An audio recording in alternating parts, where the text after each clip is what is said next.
Hi guys, this is C Kshitij Gupta and you are watching Wealthies YouTube channel.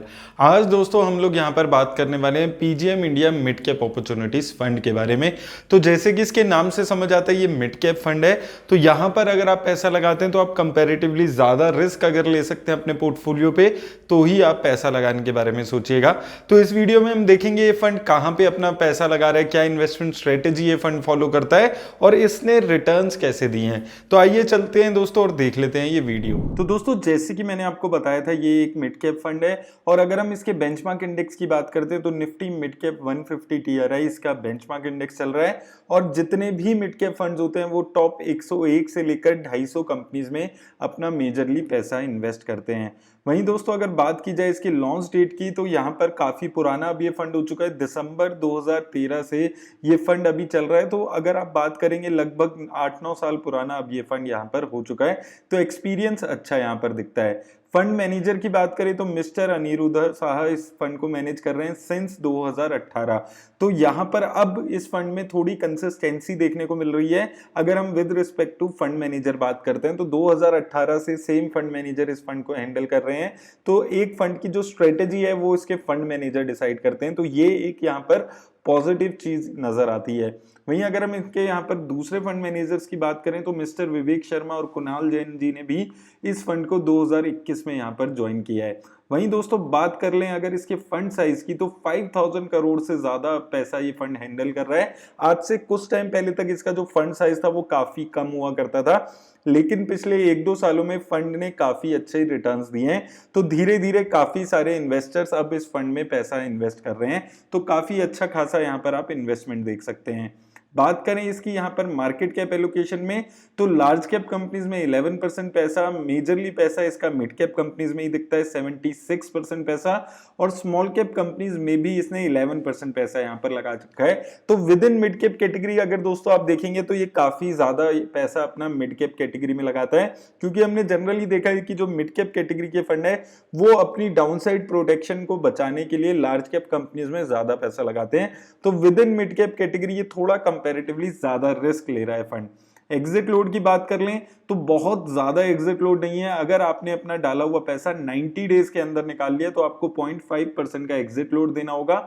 90 days के बाद अगर आप कोई भी पैसा निकालते हैं तो उस पैसे पे आपको कोई भी एग्जिट लोड नहीं देना होगा।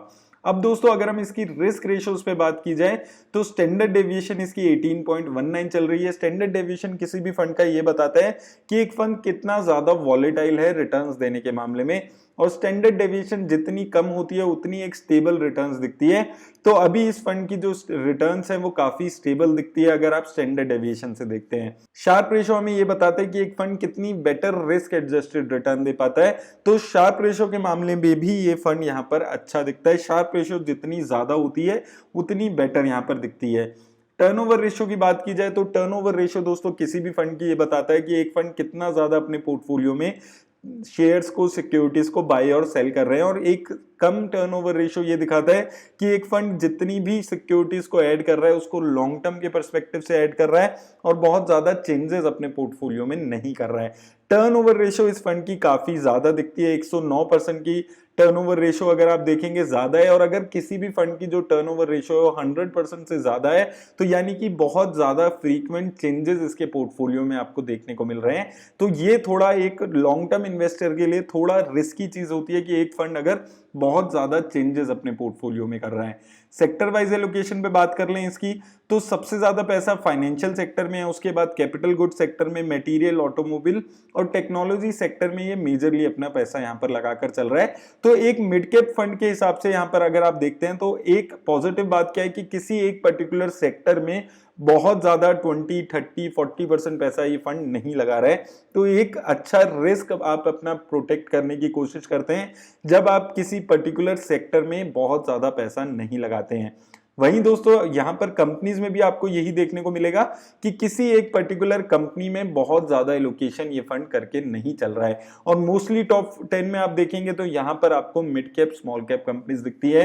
एक यहां पर एचडीएफसी बैंक भी दिख रहा है जो एक लार्ज कैप कंपनीज है।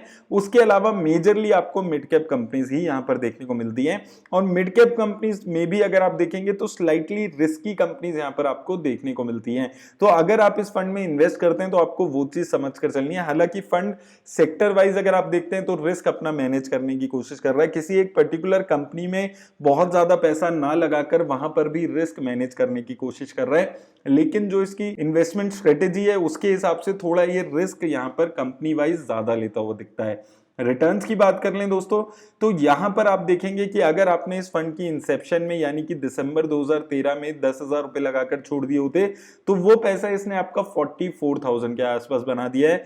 5 सालों में 18% की रिटर्न इसने आपकी दी है, 3 सालों में 31% और 2 सालों में 54% की रिटर्न, और 1 साल में अगर आप देखते हैं तो यहां पर 14% के आसपास की रिटर्न आपको दिखती है। अब दोस्तों इस फंड को अगर अपने पोर्टफोलियो में ऐड करने के सोच रहे हैं तो आपको ये चीज याद रखनी है कि ये फंड ऐसा नहीं है कि दिसंबर 2013 से कंसिस्टेंटली अच्छी रिटर्न दे रहा है। पिछले 2-2.5 सालों में स्पेशली जब कोविड-19 की वजह से मार्केट में बहुत ज्यादा करेक्शन आया था उसके बाद से ये फंड अच्छा परफॉर्म कर रहा है, जिसका इंपैक्ट इसके ओवरऑल यहां पर 5 सालों की और सिंस इंसेप्शन रिटर्न पे दिखता है। वहीं दोस्तों अगर हम बात कर लें इसकी एसआईपी रिटर्न्स पे तो अगर आपने इसमें 1,000 रुपए पर मंथ से एसआईपी करा रहे होते तो 1 साल में जो पैसा है वो आपका नेगेटिव रिटर्न्स आपको दिए है। आपके लगाए हुए 12,000 रुपीज इस फंड ने 11,700 के आसपास बना दिए हैं।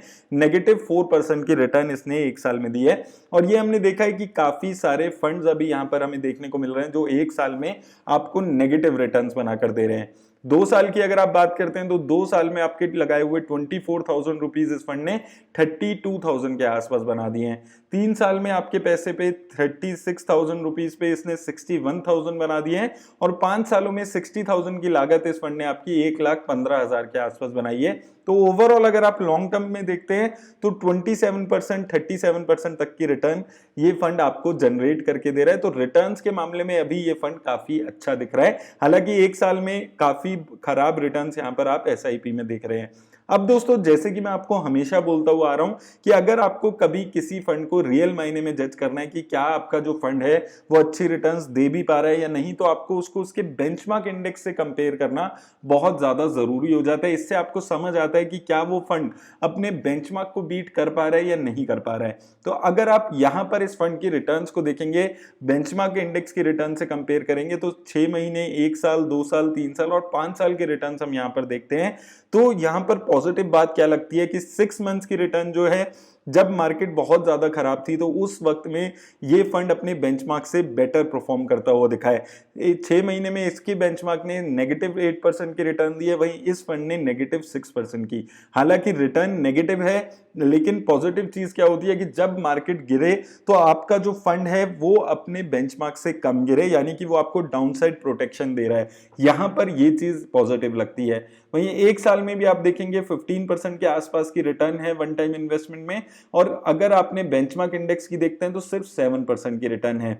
2 साल, 3 साल, 5 साल सभी पीरियड में यहां पर ये फंड अपने बेंचमार्क इंडेक्स को यहां पर बीट करते हुए आ रहा है और काफी कॉम्प्रिहेंसिवली बीट करते हुए आ रहा है और बुरे वक्त में ये डाउनसाइड प्रोटेक्शन भी आपको बनाकर दे रहा है। तो डेफिनेटली दोस्तों यहां पर ये फंड जो है ये काफी अच्छा दिखता है। इसने डाउनसाइड प्रोटेक्शन भी आपके पोर्टफोलियो पे बनाकर दी है।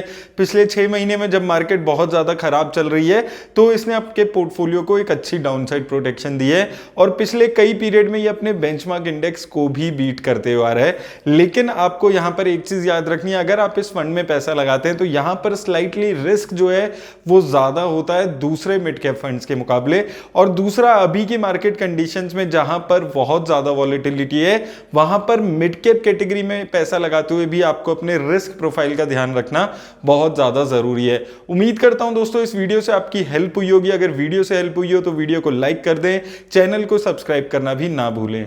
हेल्थ की बात आती है तो डॉक्टर की याद आती है, लेकिन जब वेल्थ की बात आती है तो किसकी याद आती है? फाइनेंशियल मार्केट में इंटरेस्ट रखते हो? क्या आप एक ऐसा बिजनेस जो unlimited earning potential they with zero investment ढूंढ रहे हो? क्या आप एक CA, stock broker, LIC agent, banker या फिर म्यूचुअल फंड डिस्ट्रीब्यूटर हो जो अपने क्लाइंट्स की वेल्थ प्लानिंग करके अर्न कर रहे हो? तो आप बन सकते हैं वेल्दी के वेल्थ पार्टनर। यहाँ पर आपको मिलेंगे 150 प्लस प्रोडक्ट्स, टाइमली पे आउट्स, ट्रेनिंग और सपोर्ट। तो सोचो मत, डिस्क्रिप्शन बॉक्स में जाओ और अपनी ऐप डाउनलोड करो। और हाँ, यहाँ पर आप अपनी फर्स्ट सेल पे 1000 रुपीज़ का बोनस भी आपको मिलता है। So think wealthy, get wealthy. Thank you.